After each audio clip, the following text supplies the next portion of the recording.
Mesdames, Messieurs, amis internautes, bonjour et merci de rester fidèles à cette émission. Les violences conjugales et le harcèlement en milieu de travail sont les deux sujets qui nous préoccupent aujourd'hui.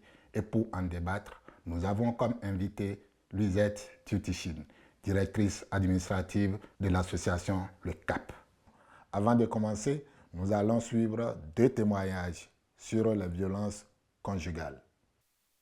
Ce qui fait qu'avant, je vivais comme une recluse. Je sortais de chez moi uniquement pour aller travailler et en faisant bien attention de ne jamais emprunter la même route. J'ai mis en place beaucoup de mécanismes parce que j'étais envahie par la peur. Et maintenant, 1 an plus tard, j'accepte le fait d'avoir été victime. C'est très, très difficile. Je revis maintenant, en fait. Je redémarre ma vie maintenant.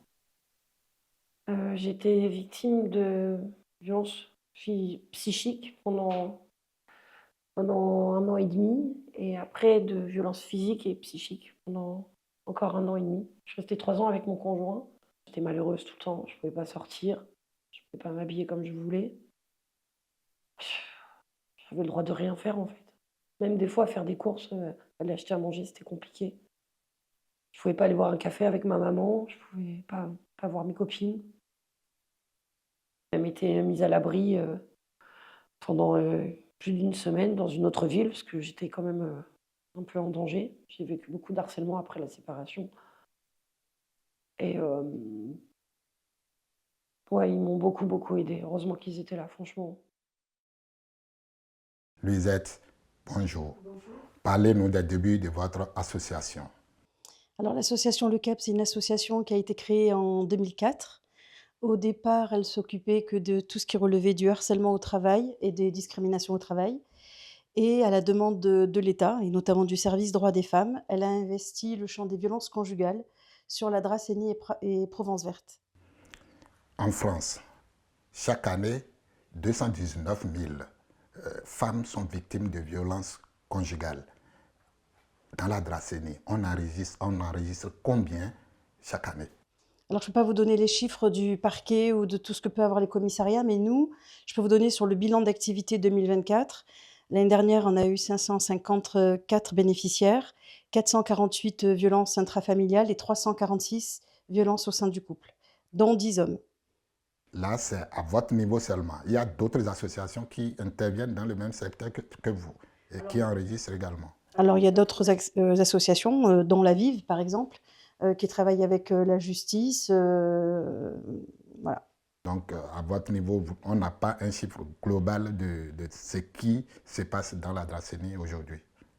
Ce qu'on peut dire, c'est que les violences conjugales sont un vrai sujet. On s'en rend compte tous les jours, puisqu'on a des demandes d'aide, d'accompagnement quasiment tous les jours. D'ailleurs, ça peut être très varié, avec des situations plus ou moins graves. Sachant que ce que je constate de plus en plus aussi, c'est que les gens ne se parlent plus, les gens ne se parlent pas. Et que du coup, je pense que s'il y avait peut-être un peu plus de communication, des fois, peut-être que les plaintes pourraient être évitées.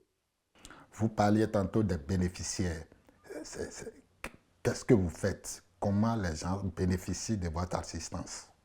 Alors, il y a plusieurs situations, hein, aucune situation est identique. Dans un premier temps, en ce qui concerne les violences conjugales, la première chose, c'est d'évaluer l'urgence pour savoir s'il faut mettre à l'abri ou pas la personne. Sachant que nous avons un partenariat avec la mairie de Trans-en-Provence et de Draguignan et qui nous permet de pouvoir gérer 3 appartements de mise en sécurité si la situation s'avérait dangereuse pour la victime. Et ensuite, une fois qu'on a fait l'évaluation de l'urgence, pour mieux orienter la victime, pour savoir s'il faut saisir l'avocat de permanence pour faire une demande d'ordonnance de protection ou autre, voire un accompagnement au dépôt de plainte. Ensuite, on va apporter une aide, un accès au droit et puis aussi une aide administrative et sociale. Il y a également un soutien psychologique et il y en a une sophrologue qui vient tous les jeudis. Vous parliez tantôt des avocats. Quelle relation avez-vous avec le collectif des avocats qui œuvrent pour On a un la partenariat défense assez des riche femmes avec le barreau de victimes de Draguignan. violences conjugales. Chaque semaine, il nous oriente, il nous envoie les coordonnées de l'avocat de permanence, puisqu'il y a un numéro de téléphone pour tout ce qui relève des violences conjugales. Et ensuite, il y a un deuxième numéro sur tout ce qui est infraction pénale en général.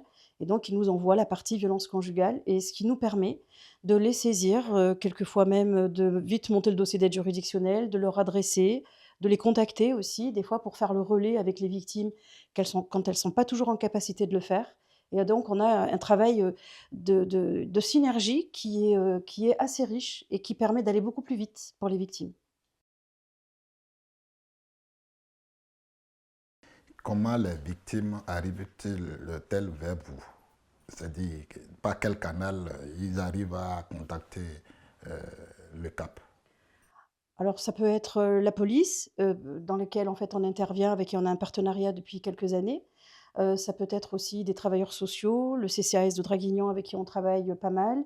Et ça peut être aussi le bouche à oreille, ça peut être tout professionnel en fait ça peut être des médecins, des psychiatres ou d'autres associations qui nous orientent les victimes. Après avoir évalué euh, l'urgence de prendre en charge la victime, c'est quoi la suite? Mais alors là, l'urgence, c'est toujours à court terme. Là, l'objectif, c'est de travailler ensuite à moyen et à long terme. Comme chaque situation est différente, le long terme, ça va être quelquefois d'obtenir un logement social, par exemple. Et donc, on a des victimes, par exemple, elles ont fait une demande de logement social, il faut ensuite le labelliser, ça veut dire, puisqu'elles sont prioritaires quand elles sont victimes de violences conjugales, quelquefois avec leurs travailleurs sociaux ou quelquefois on le fait directement, c'est de pouvoir d'ajouter le dépôt de plainte. Ça va être aussi leur permettre de pouvoir bénéficier de l'aide universelle d'urgence. On a une convention de partenariat avec la CAF, par exemple, qui nous permet d'avoir un mail dédié exclusivement pour les victimes de violences conjugales et qui nous permet aussi de pouvoir adresser des pièces via un protocole qui a été fait par la CAF, de manière à ce qu'elles puissent bénéficier de leurs droits. Quelquefois, elles se retrouvent seules avec des enfants et ça permet à la CAF, dans un délai assez court, généralement ils traitent les situations entre 3 et 5 jours, et ça leur permet de pouvoir verser une aide universelle d'urgence à la victime, ce qui peut être une aide financière quand il faut qu'elle parte de chez elle. Et ensuite, on a aussi un dispositif qui s'appelle Safe Home, c'est une agence privée, c'est Foncia qui fait ça, dédiée aux femmes victimes de violences conjugales quand elles recherchent un appartement. Là, c'est pareil, on va les saisir et eux, ils vont se mettre en relation avec la victime pour essayer de leur trouver des appartements, quand c'est possible, bien sûr, parce que ça dépend aussi des ressources.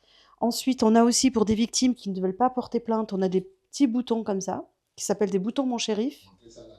Alors ça, c'est des boutons Mon Shérif, puisque depuis juillet 2024, l'association a été labellisée par la région Sud, Maison régionale des femmes. Et donc la région nous en a donné pas mal. Et l'objectif, alors ça, bien sûr, ça ne se substitue pas à la justice, c'est dans l'attente ou quand les femmes ont peur et qu'elles ne veulent pas porter plainte. Alors on leur donne ce petit bouton qu'elles peuvent mettre n'importe où sur elles. On le paramètre avec leur téléphone en Bluetooth. Elles peuvent ensuite l'actionner et ça peut prévenir jusqu'à 5 personnes et ça les géocalise et ça enregistre tout ce qui se passe. Donc du coup, ça les rassure aussi quand les femmes ne veulent pas quitter le domicile ou quand elles ne sont pas encore prêtes à faire des démarches. Ça rassure. Mais ça rassure, mais est-ce qu'aujourd'hui, vous avez l'impression que votre lutte ou la lutte que mène l'État central avec votre concours porte vraiment ses fruits en matière de violence conjugale? Alors sur la prévention, moi je suis très réservée parce que c'est à l'image de la société. On voit que la société va mal et donc ça va mal un peu partout et du coup c'est très compliqué d'agir dans l'intimité. Moi ce que je regrette, à une époque, on faisait de la médiation pénale. La médiation, c'était en fait la possibilité des fois, quand c'était pas très grave, de pouvoir faire parler les gens. Aujourd'hui, c'est vrai que, je dirais, c'est le dépôt de plainte et c'est le tout judiciaire aussi, ce qui fait que quelquefois on a beaucoup de détresse et on a de plus en plus et ça s'est avéré, être le cas l'année dernière, par exemple, on a, un phénomène qui est celui de la cocaïne aussi. La cocaïne a totalement explosé. Alors avant, on avait l'alcool et le cannabis. Aujourd'hui, on peut avoir l'alcool, le cannabis et la cocaïne. Et par exemple, l'année dernière, on a eu beaucoup plus de violences sexuelles parce qu'apparemment, ça fait un effet. Et ça, par contre, du coup, sur la prévention, c'est des fois un peu désespérant parce qu'on se dit comment on peut Je faire. veux comprendre. Mm. Quelle est la différence entre violence conjugale et violence sexuelle? Expliquez ça à nos téléspectateurs. Ben, les violences sexuelles existent aussi dans les violences conjugales. C'est-à-dire le viol conjugal existe. Donc du coup, on a de plus en plus, si vous voulez, en tout cas l'année dernière, on a eu beaucoup plus de femmes qui déclaraient être victimes de violences sexuelles. Et souvent, il y avait de la cocaïne au milieu. Donc c'est pour ça que c'est un peu complexe parce que, à mon sens, il n'y a pas suffisamment de moyens pour justement lutter vraiment contre ces questions-là et peut-être aussi changer de paradigme. Moi, je trouve que les gens ne se parlent plus et qu'il faudrait peut-être réapprendre à se parler et c'est à l'image de la société. C'est pour ça que je suis assez pessimiste sur la suite. Qu'est-ce qui justifie cette solitude, c'est-à-dire le fait que les gens ne se parlent plus? Qu'est-ce qui pourrait être à la base, selon vous? Alors moi je m'interroge, hein, c'est vrai qu'on est dans une société dans laquelle il y a tout un peu qui s'est délité, les personnes sont de plus en plus isolées, il y a de plus en plus aussi de situations de précarité ou des personnes qui travaillent mais qui ne s'en sortent plus non plus et forcément ça crée des tensions dans les couples. Ça crée des tensions, il suffit que quelqu'un perde son travail, du coup, les familles aussi, hein, ne sont plus les familles, il y a plus de base pour certains et ce qui fait que, beh, certains se réfugient autour de l'alcool, autour de la cocaïne, hein, de nouveau depuis l'année dernière notamment et donc on a des personnes en fait qui ont besoin de béquilles, c'est ce dont on se rend compte, et du coup, bah, il y a beaucoup plus d'agressivité aussi et je pense que ça s'explique aussi par la société actuelle. Malgré la violence, il y a des femmes qui refusent de porter plainte contre les conjoints. Oui, parce que ce n'est pas simple. On a des fois, quelquefois des femmes, qui sont avec quelqu'un depuis 40 ans. Ce n'est pas rien. Donc c'est tout un deuil qu'il faut faire surtout quand il y a des enfants. Il y a aussi l'espoir que ça va changer.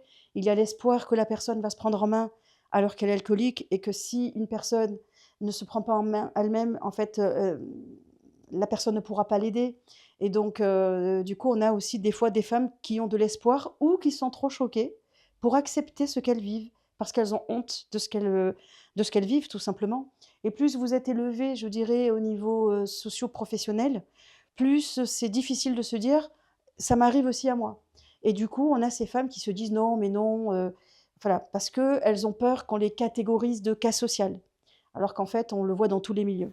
Au même moment, il y a d'autres qui portent plainte, mais après le processus, décident de retourner avec leur conjoint ou leur conjointe. Même processus, il va changer, il m'a promis, il m'a dit que, il a dit qu'il est allé voir le médecin, il va se soigner parce que l'addiction, peu importe laquelle, est quand même très prégnante dans les dossiers. Donc du coup, c'est toujours l'espoir qu'il va se prendre en main. Mais aussi on a aussi des femmes, hein, qui sont auteurs, hein, et avec des femmes qui peuvent aussi avoir des addictions et c'est toujours de vouloir donner une chance finalement à la personne, qui n'est pas que ça aussi. Parce que c'est complexe, hein. C'est complexe, il y a quelquefois des sentiments, ce n'est pas toujours très simple. À présent, nous allons aborder le harcèlement en milieu de travail, qui est également votre cheval de bataille. Euh, Quelles sont les formes, les différentes formes de violence, non pas violence, les différentes formes de harcèlement en milieu de travail? Alors on a le harcèlement moral, on a le harcèlement sexuel, on peut avoir du harcèlement au travail dont l'origine est discriminatoire. Ce sont beaucoup des violences psychologiques, très souvent. On peut avoir quelquefois des violences physiques, c'est plus rare dans le domaine du travail. Ce qui est intéressant dans le harcèlement au travail, c'est que très souvent ce sont des collègues entre eux et notamment dans le harcèlement sexuel. C'est très rare que ce soit des employeurs directs, sauf des fois petites entreprises avec des problèmes économiques derrière. Et donc là, on est dans un employeur qui n'arrive pas à payer ses salariés et qui a envie de les faire partir. Et on a les vrais cas de harcèlement moral, on les retrouve beaucoup dans la fonction publique. Et quel impact le harcèlement pourrait-il avoir sur les victimes, voilà. Bah, le harcèlement moral, c'est assez dramatique. Pour ma part, je trouve que c'est pas on ne prend pas en compte suffisamment cette problématique. D'ailleurs, on a très peu de moyens pour ces problématiques parce que les personnes, c'est là qu'elles peuvent déraper. C'est là qu'on se retrouve aussi avec des personnes qui s'enferment. Les conséquences psychologiques sont quand même très souvent dramatiques parce que ça aboutit très souvent à des arrêts maladie. Qui dit arrêt maladie veut dire 50% de son salaire, donc ça veut dire une précarisation de la situation.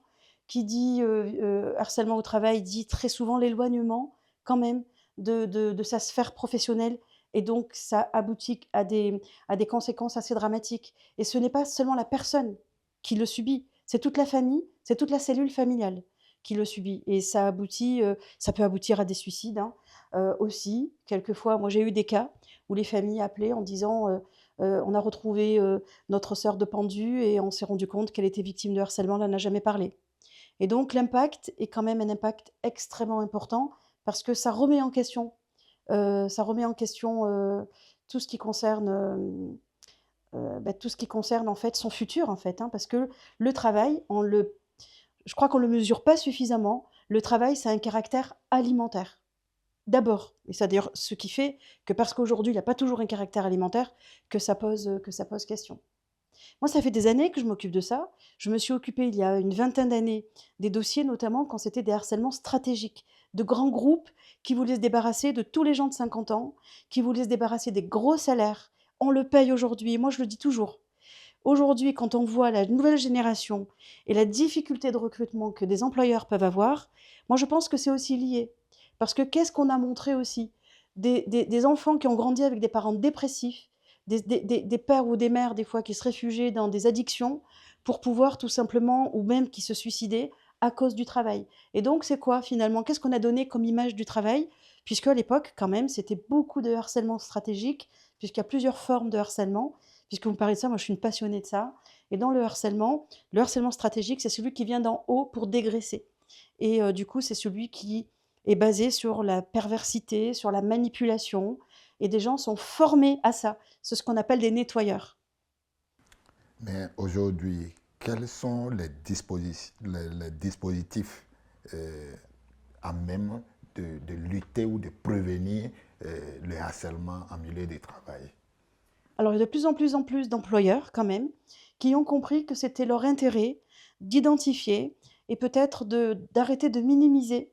Parce que c'est vrai quand vous êtes employeur et que... Je ne parle pas quand c'est les employeurs directs, hein, parce que par exemple sur le harcèlement sexuel, des statistiques du défenseur des droits disaient que c'était 80%, c'était des salariés entre eux. Donc ça veut dire qu'il y a matière quand même à faire de la prévention. Et de plus en plus, les condamnations, qui sont extrêmement sévères aujourd'hui de la justice, parce que c'est vrai qu'aujourd'hui, on a beaucoup moins d'impunité qu'avant, font quand même qu'ils ont pris conscience que ce n'était pas leur intérêt parce que ça coûte extrêmement cher à l'entreprise, puisque l'employeur est obligé de prévenir. Et pour Oui, accompagner... parlant Oui. de condamnation, quel genre de peine encourt le harceleur présumé? Il y a deux types de condamnation. Il y a la condamnation au niveau pénal, qui va être l'auteur des faits, et ensuite il y a la condamnation au niveau civil, c'est-à-dire devant le Conseil des prud'hommes ou le tribunal administratif, si c'est un organisme d'État. Et là, notamment devant le Conseil des prud'hommes, il faut savoir que si la personne a été licenciée, elle peut demander la nullité de son licenciement. Ça veut dire que le juge annule. Qui dit annulation, ça veut dire que la sanction est la sanction pécuniaire la plus importante que l'on peut avoir. Puisque là, les barèmes qui ont été fixés avec les ordonnances Macron sur les dommages et intérêts ne s'appliquent pas. Ça veut dire que si normalement il y a une réintégration, s'il n'y a pas de réintégration possible parce que l'employeur ne peut pas, il faut savoir en fait que l'employeur il peut être condamné à verser, si ça a duré 5 ans, le procès, 5 ans de salaire, plus les dommages et intérêts, puisqu'on annule la totalité du licenciement. Et donc ça peut coûter extrêmement cher pour un employeur. Et c'est l'entreprise qui va payer. Très bien. Et comment, je l'ai dit, peut-on prévenir le harcèlement en milieu de travail de façon concrète? Alors, comment on peut prévenir? Déjà, c'est de créer, de plus en plus d'entreprises aussi le font, comme dans la fonction publique, et d'ailleurs c'est obligatoire, c'est de créer des circuits de signalement, dans lesquels on forme des personnes à traiter ces dossiers-là de façon objective. Puisque tout le monde croit que le harcèlement au travail, c'est difficile à prouver, c'est pas vrai. Parce que le harcèlement au travail se situe dans un contexte. En fait, l'employeur a un pouvoir de direction et de contrôle, et tout ce qui est abus, tout ce qui est au-delà, finalement, c'est plus du travail. Et donc, si on regarde les faits de façon chronologique et objective, on peut détecter des situations de harcèlement au travail. Et toujours pareil, moi je suis pour que les gens dialoguent, que ce soit du harcèlement ou pas, c'est déjà de faire de la médiation, faire en sorte que les gens se parlent. Et ensuite, c'est de sensibiliser les managers, et notamment les managers qui ont changé aussi, ceux qui posent des vrais problèmes. Et moi, des fois, dans les formations, je le dis, et d'ailleurs, des fois, ils se retrouvent eux-mêmes après accusés dans des cabales, parce qu'il y a aussi des cabales, des fois, qui sont organisées. C'est des managers qui ont changé et qui deviennent de plus en plus des managers affectifs, c'est-à-dire qui veulent être aimés. Et donc, des fois, c'est d'apprendre aussi des managers à être des managers, des patrons à être des patrons. Et être manager ou patron, ça veut dire aussi prendre ses responsabilités, et des fois, ça veut dire ne pas toujours être sympa. Mais comment peut-on prouver devant les tribunaux un harcèlement moral ou sexuel? Ben, c'est partout moyen. C'est partout moyen. Donc, comme c'est partout moyen, déjà, moi, c'est ce que je dis aux personnes, quand quelque chose se passe et que ce n'est pas normal, c'est d'interroger l'employeur et immédiatement de l'en informer, de tracer. Alors, on peut ne pas avoir compris, mais par contre, c'est toujours de, de, de prévenir et de saisir la personne en fait qui est en charge de régler ça. Et c'est ensuite à l'employeur d'enquêter, il ne faut pas l'oublier. Et quand il y a des CSE, normalement, il doit enquêter avec les membres des représentants du personnel et interroger tous ceux qui peuvent avoir vu, entendu, constaté. Quand le responsable de l'entreprise ne fait pas cette démarche. C'est là qu'il est condamné pour défaut de prévention. Parce qu'il n'y a pas que le harcèlement. Et des fois, quelquefois d'ailleurs, la justice ne condamne pas sur le harcèlement, elle condamne sur le manquement aux obligations de prévention. Et d'ailleurs, l'employeur a l'obligation de sensibiliser et de former ses salariés à ces questions-là. Mais très souvent, les personnes mises en cause pour le harcèlement nient catégoriquement les faits.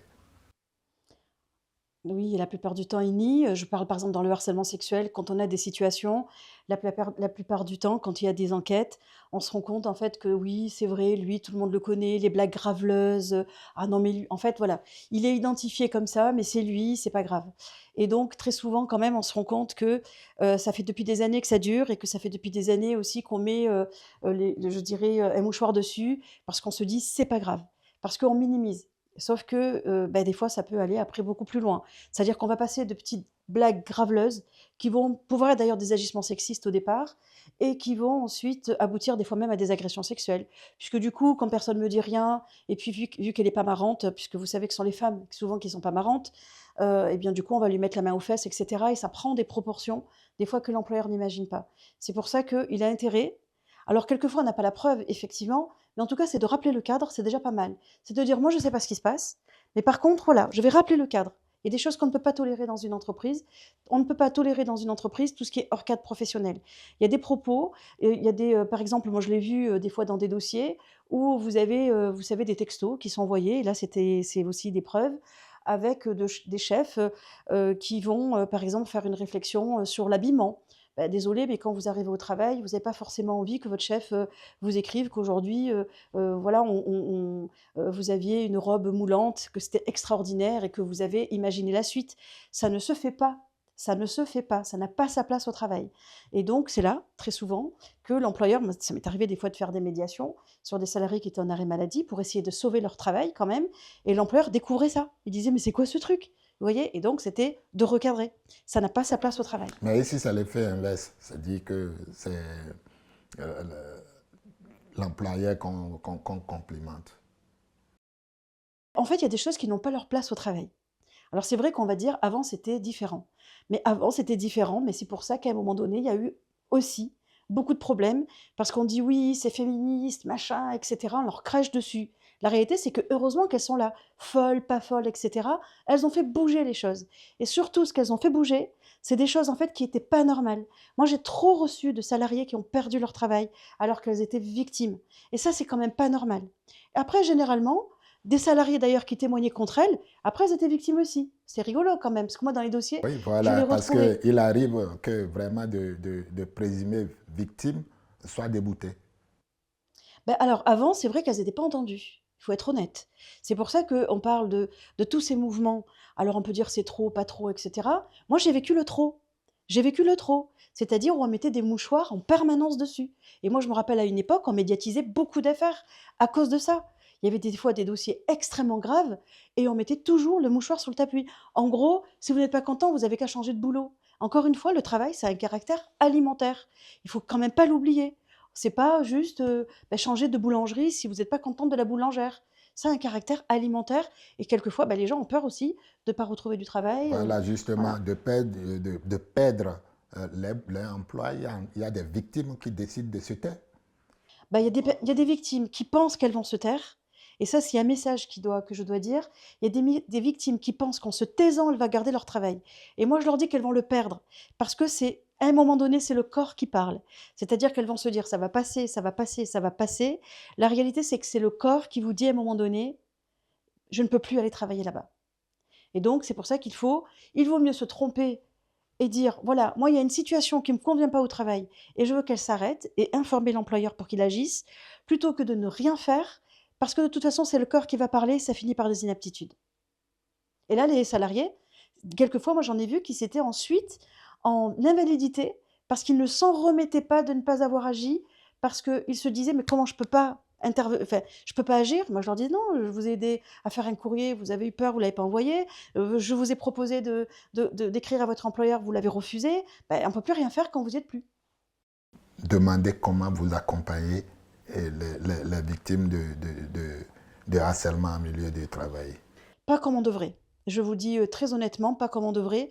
Pour la simple et unique raison, ce sont des dossiers qui ne sont pas compliqués, mais qui sont très longs. C'est sur du long terme.